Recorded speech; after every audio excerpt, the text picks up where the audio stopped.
Bersihkan hati kita. Nombor satu, kita bertaubat kepada Allah. Taubat itu membersihkan dosa. Bila hati bersih daripada dosa, maka datanglah kekuatan melaksanakan ibadah. Bila dosa itu kita tak buang, kita tak taubat, dosa tu dia macam dawai, dia lilit kita. Bila dia lilit kita, kita jadi berat. Satu kata ulang, inna siqataz zunubi tamna'u min khifatil ibadah. Sesungguhnya belitan dawai dosa itu pada tubuh kamu menyebabkan tidak ringan melakukan ibadah. Nah, bersih dulu, bersih. Nabi 70 kali sehari taubat.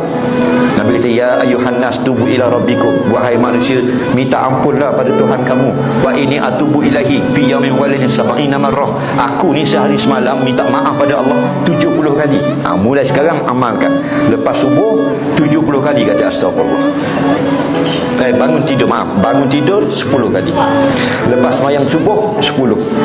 Sampai ke isyak 60 kali. Nak tidur 10 kali lagi. 70 kali sehari minta ampun pada Allah.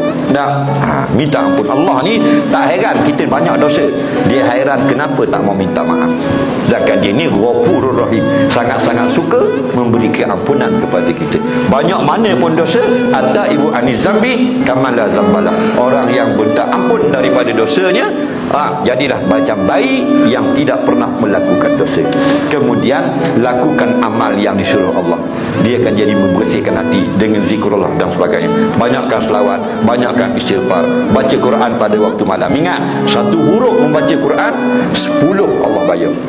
Man qara'a harfan min kitabillah falahul hasanah. Siapa baca Quran satu huruf, Allah bagi satu pahala.